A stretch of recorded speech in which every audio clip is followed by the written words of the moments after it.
வணக்கம் தோழர்களே, நான் சுந்தரவள்ளி. அண்ணன் பல்ட்டி மேல பல்ட்டி அடிச்சிருக்காரு. அமித்ஷாவை பார்த்த உடனே விஜய் அண்ணா பல்ட்டி அடிச்சதுக்கு கூலியா விஜய் அண்ணாவுக்கு பதவி கொடுத்திருக்காரு அமித்ஷா. பார்க்கவே ரொம்ப சந்தோஷமா இருக்கு.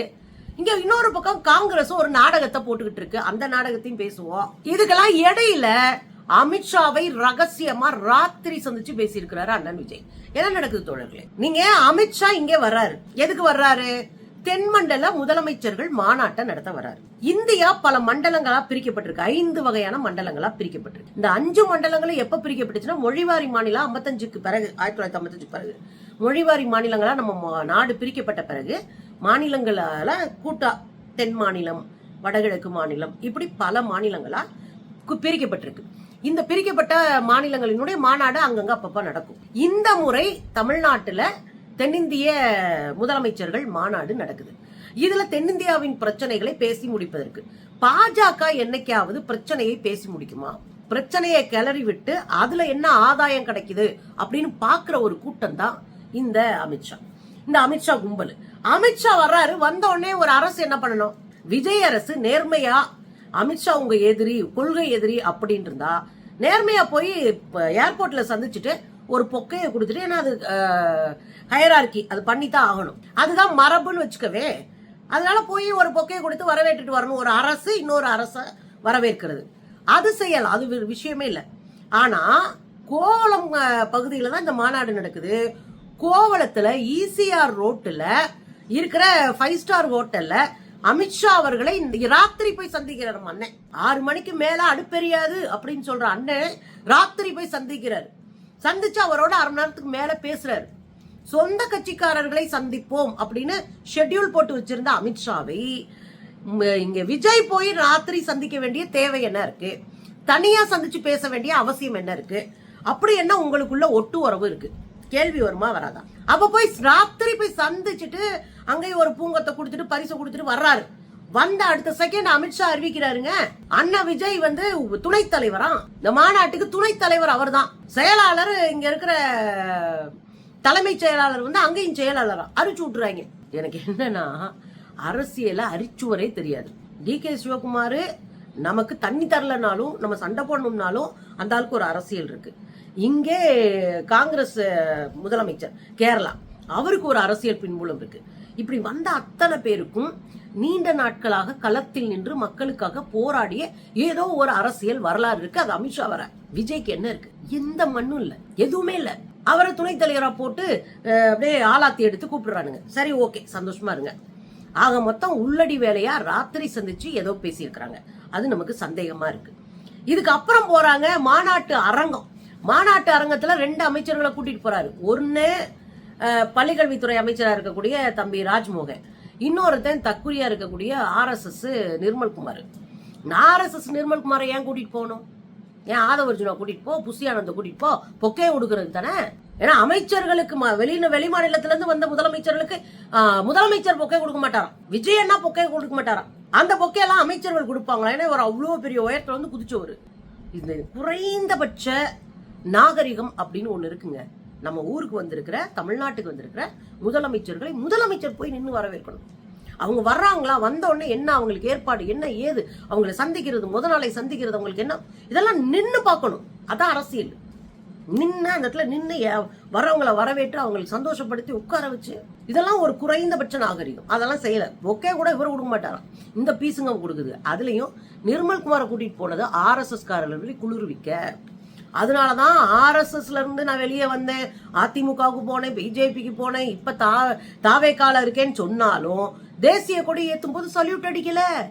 அவன் RSSல ஊறி போன ஒரு ஜந்து, ஞாபகம் வைங்க, கூட்டிட்டு போய் அங்க சமாளிக்கிறாரு. சரி, இது ஒரு பக்கம் நடக்குதுங்க. அந்த இடத்துல பல கோரிக்கைகள் பேசப்படுது. ஒண்ணு போதை ஒழிப்பு, நதிநீர் பங்கீடு, அதே போல டீலிமிட்டேஷன்ஸ், மாநில உரிமைகள், இப்படி பல விஷயங்கள் பேசப்படுது. இதுல பல்ட்டி அடிச்சாரு பாருங்க நம்ம அண்ணன் விஜய், வேற லெவல் பல்ட்டி. இங்க ஆகஸ்ட் 12ஆம் தேதி சட்டமன்றத்துல பேசுறாரு, நாம என்னென்னலாம் பண்ணுவோம் அப்படின்னு ஒரு தீர்மானத்தை டீலிமிட்டேஷனுக்கு எதிராக கொண்டு வராரு. அவரே அனைத்து கட்சி கூட்டத்தை கூட்டாம அனைத்து கட்சியில இருக்கிற எம்பிக்களை மட்டும் கூப்பிட்டுக்கிட்டு இருந்தாரு. எம்பிக்களுக்கு மட்டும் லெட்டர் எழுதி அவங்கள வர சொல்றாங்க. இதெல்லாம் என்ன மாதிரியான நடைமுறைனே தெரியல. ஒரு கட்சிக்கு கடிதம் கொடுக்கணும், கட்சி தலைவருக்கு கடிதம் கொடுக்கணும், அவர் தன்னுடைய எம்பிகளை அனுப்பணுமா வேணாமான்னு முடிவு பண்ணுவாங்க. இது ஒரு கட்சியினுடைய நிலைப்பாடு. இந்த அடிப்படை தெரியாம தனித்தனியா எம்பிக்களுக்கு போய் லெட்டர் கொடுத்துட்டு இருக்காங்க. எப்படி அதிமுகவுல கோவிச்சுக்கிட்டு அங்க இருக்கிற பிரச்சனையில வெளியே வந்து புரட்சி பண்ண குரூப்பை போய் சந்திச்சார்ல, அது போல அது தப்பான வழி. டீலிமிட்டேஷன் நம்ம என்ன பேசணும்? அண்ணன் என்ன பேசினாரு? திமுக ஆட்சியில அனைத்து கட்சி கூட்டத்துல ஃபேர் டீலிமிட்டேஷன் நடந்தது. ஃபேர் டீலிமிட்டேஷன் ரெண்டையும் நான் விலைக்கு சொல்றேன். ஆனா அண்ணன் என்ன சொன்னாரு? Freeze, stop delimitation. அண்ணன் அதாவது டீலிமிட்டேஷனே வேண்டாம், எங்களுக்கெல்லாம் டீலிமிட்டேஷன் வேண்டாம். அப்புறம் டீலிமிட்டேஷன்ல இப்ப இருக்குல்ல 543 சீட் இருக்குல்ல, இப்போ நாடாளுமன்ற சீட்டு 543 சீட்டு, இந்த சீட்டை அப்படியே வைங்க, ஃப்ரீஸ் பண்ணிருங்க, டீலிமிட்டேஷன் வேண்டாம் அப்படின்னு அண்ணன் ஒரு தீர்மானத்தை கொண்டு வராரு. டீலிமிட்டேஷன் வேண்டாம்ன்ற தீர்மானத்தை அண்ணன் கொண்டு வராரு. அண்ணன் வந்து அதுல நம்மளும் கையெழுத்து போட்டோம். ஏன்னா மாநில உரிமை ஏதாவது ஒரு வழியில போய் நம்ம காப்பாற்ற வேண்டிய பொறுப்பு இருக்கு, அதனால கையெழுத்து போட்டோம். ஆனா நாம எடுத்த முடிவு என்ன? Fair delimitation. முதல்ல இது செய்யாதீங்க நம்ம கேட்கிறோம். டீலிமிட்டேஷன் வேண்டாம், ஒரு 25 வருஷத்துக்கு ஃப்ரீஸ் பண்ணுங்க, அதுக்கப்புறம் பாத்துக்கலாம், அதுக்கப்புறம் வடக்க வந்து ஏதாவது நல்லது நடந்துச்சுன்னா அதுக்கப்புறம் பாத்துக்கலாம். இது ஒண்ணு. ரெண்டாவது, ஒருவேளை நம்ம அப்படி செய்யல அப்படின்னா கட்டாயமா டீலிமிட்டேஷன் அப்படின்னா அது மக்கள் தொகை அடிப்படையில வைக்க கூடாது. அதை வந்து நாங்க எதிர்க்கிறோம் அப்படின்னு நம்ம சொல்றோம். மக்கள் தொகை அடிப்படையில வச்சா குடும்ப கட்டுப்பாடை பெரிய அளவுல ஆதரிச்சு குடும்பங்களை மக்கள் தொகையை கட்டுப்பாட்டுக்குள்ள வச்சிருக்கிற அறிவு சார்ந்த தென்னிந்திய மாநிலங்கள் பாதிக்கப்படும். அதனால நாம என்ன சொல்றோம்? மக்கள் தொகை நோ அப்படின்னு ரிஜெக்ட் பண்ணிருக்கோம். டீலிமிட்டேஷனே நோ, ஆனா நீங்க என்ன பண்ணுங்க, இருக்கிறத ஃப்ரீஸ் பண்ணுங்க. இது ரெண்டாவது கோரிக்கை. மூணாவதா ஒண்ணு வச்சோம். என்ன வச்சோம்னா, ஒருவேளை டீலிமிட்டேஷன் செய்தாகணும் அப்படின்னா அது ஃபேர் டீலிமிட்டேஷனா இருக்கணும். என்ன பண்ணலாம்? நீங்க ஒரு எங்க மாநிலத்தினுடைய சதவிகிதம் இருக்குல்ல, அது குறையாம எங்களுக்கு கொடுக்கணும். அதே போல மற்ற மாநிலங்களுக்கும் அவங்க இப்ப எந்த சதவீதத்துல எம்பிக்கள் வச்சிருக்காங்களோ அதே சதவீதத்துல, ஒரே மாதிரி சதவீதத்துல நீங்க ஏத்துங்க. 50% எல்லா மாநிலங்களுக்கும் ஏத்த போறேன் அப்படின்னா ஏத்து. 40% எல்லா மாநிலங்களுக்கும் ஏத்த போறேன் ஒரே மாதிரி, அப்படி ஏத்து. ஆனா அதை சும்மா ஏத்த முடியாது, சட்டம் போட்டுரு. சட்டத்தை திருத்தி நான் இப்படிதான் ஏத்திருக்கேன்னு சட்ட திருத்தம் செஞ்சுட்டு ஏத்திக்கோ. இதுதான் ஃபேர் டீலிமிட்டேஷன். இதுதான் நம்ம எல்லா அனைத்து கட்சி கூட்டத்தையும் கூட்டினோம். அனைத்து மாநில முதலமைச்சர்களையும் 32க்கு மேற்பட்ட கட்சிகளையும் கூட்டி நாம தமிழ்நாட்டுல பேசி ஒட்டுமொத்த இந்தியாவிலும் ஒரு முடிவெடுத்தோம். அதனாலதான் டீலிமிட்டேஷன் பில்லே தோத்துச்சு சட்டம் பாராளுமன்றத்துல. மொத்தமா காலி பண்ணி அனுப்பி விட்டோம். இப்போ தக்கூரிங்கள்ட்ட சிக்கிருச்சா இந்த கும்பல் என்ன பண்ணும்னா, நேத்து நேரம் 12ஆம் தேதி டீலிமிட்டேஷன் வேண்டாம் ஃப்ரீஸ் பண்ணுங்கன்னு சொல்லிவிட்டு இன்னைக்கு போய் என்ன பேசியிருக்காரு அண்ணன்? ஃபேர் டீலிமிட்டேஷன் வேணா வச்சுக்கலாம். முதல் இது மரபு மீறலுங்க.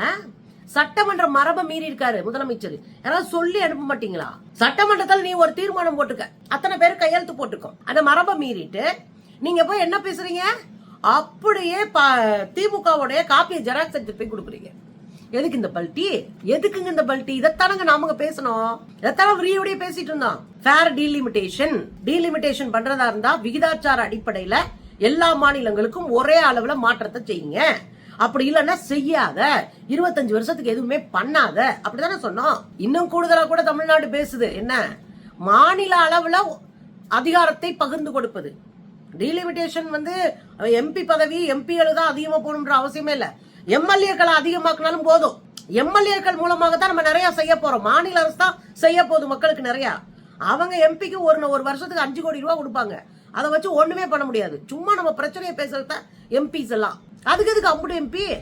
மாநில அரசை வலுப்படுத்துவோம், இங்க சீட்டை கூடுவோம், எம்எல்ஏ சீட்டை அப்படின்னு கூட தமிழ்நாடு பேசிட்டு இருக்கு. இது ஒரு வகை. அண்ணன் போய் டம்முன்னு பல்ட்டி அடிச்சுட்டு என்ன பண்ணிட்டாருன்னா, ஃபேர் டீலிமிட்டேஷன் வச்சுக்குவோம், பரவாயில்ல, மாநில பிரச்சனை, மாநில உரிமைக்கு பிரச்சனை வராம நீங்க சதவீதத்தை பாத்துக்கோங்க அப்படின்னு டொம்முன்னு காலில் விழுந்திருக்காருங்க. அப்புறம் எதுக்குங்க 2 வாரமா ஓவரா சீனை போட்டீங்க? எதுக்கு வந்து பஞ்ச் டைலாக் போட்டீங்க? எதுக்கு தீர்மானம் போட்டீங்க? எதுக்கு எம்பிக்கள் கூட்டத்தை கூட்டினீங்க? எல்லாம் வேஸ்டா போச்சே. அங்க போய் உங்க இஷ்டத்துக்கு ஒண்ணு பேசிட்டு வந்துட்டு இருக்கீங்க. இதுக்கு இடையில நானும் இருக்கேன் நானும் ரவுடிதான் சொல்லிட்டு அண்ணன் மாணிக்கம் தாக்கூர், நம்ம ஊருக்காரர் நாளாம் ஓட்டு போட்டு அவர் வந்தாருன்னு வச்சுக்கோங்களேன். அவர் என்ன பண்றாரு? நேத்து போராட்டம் நடத்திருக்காரு. 10 பேரை தரட்டிட்டு போய் போராட்டம் பண்றாரு. எதுக்குனே போராட்டம் பண்றாங்கன்னா, நாங்க அமித்ஷாவை எதிர்த்து போராட்டம் செய்கிறோம், தமிழ்நாட்டின் அமித்ஷா எதிர்ப்பை நீர்த்து போக விட மாட்டோம். தமிழ்நாட்டுல பாஜகவுக்கு ஏற்ற சூழலை உருவாக்கியதுல மாணிக்கம் தாக்கூருக்கும் பிரவீன் சக்கரவர்த்திக்கும் முக்கியமான இடம் உண்டு.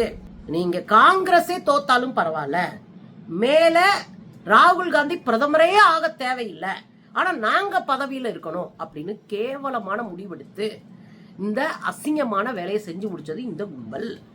இன்னொரு விஷயம் என்னன்னா, தமிழ்நாடு அவ்வளவு பாஜக எதிர்ப்புல தெளிவா இருந்த மாநிலம். அந்த பாஜக எதிர்ப்பு என்பது யாருக்கு ஒன்றியத்துல உதவியா இருந்திருக்கும்? ராகுல் காந்திக்கு உதவியா இருந்திருக்கும். இன்னும் சொல்ல போனா 32 எம்பிஸ் மொத்தமா தமிழ்நாட்டுல காங்கிரஸ் எம்பியை கழிச்சு விட்டா கூட அவ்வளவு எம்பிஸ் இருக்கிறோம். நம்ம காங்கிரஸவே எதிர்கட்சியா உட்கார வச்சதுக்கு தமிழ்நாடு தான் காரணம். 10 வருஷம் காங்கிரஸ் எதிர்கட்சியா கூட இல்ல, எதிர்கட்சி வரிசையில யாருமே இல்ல. எதிர்கட்சியா இருக்கிறதுக்கு இவ்வளவு சதவீதம் ஓட்டு வாங்கியிருக்கணும், இத்தனை சீட் எடுத்திருக்கணும். அதவே தமிழ்நாடு தான் கொடுத்து உட்கார வச்சுச்சு.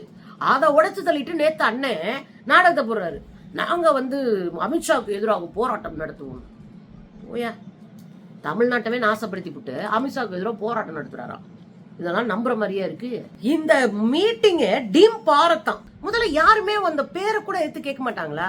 அங்க DK சிவகுமார்ல இருந்து காங்கிரஸ்காரங்க நிறைய பேர் இருக்காங்க. காங்கிரஸ் எல்லாம் டீம் பாரத் அப்படின்னா சந்தோஷம் அப்படின்னு தான் சொல்லுங்க. அது சாஃப்ட் சஃப்ரான் குரூப், அதாவது சாஃப்டான இந்துத்துவா குரூப். அதனால அவங்க மண்டைய ஆட்டிக்கிட்டு டீம் பாரத் அப்படின்னா ஓகேன்றான். அப்படி என்ன பேர் வைக்கணும்? இந்தியா தானே இது, அரசியல் சாசன சட்டத்தில் இந்தியா தானே சொல்லியிருக்கு. இந்தியா தானே வெளிநாடுகள் நம்ம பதிஞ்சிருக்கோம், நம்ம நாட்டுக்கு பேர் இந்தியா தானே. அப்ப எல்லாத்தையும் உடைச்சு ஒரு காவி கட்டமைப்பை உருவாக்கிட்டு இருக்கு. இங்க இருக்கிற கூட்டம் கையை கட்டிக்கிட்டு அங்க போய் நின்னுக்கிட்டு சல்யூட் அடிச்சுட்டு பல்ட்டி அடிச்சுக்கிட்டு வாயை பார்த்துக்கிட்டு வாயை பொழந்துக்கிட்டு வந்து நிக்குதுங்க. என்னமோங்க 2 நாள் இந்த கூட்டம் நடக்குது. 2 நாள்ல இந்த கும்பல் போய் நம்ம மானத்தை வாங்காம இருக்கணும். அது ஒண்ணுதான் எனக்கு இப்ப இருக்கிற ஒரே கவலை.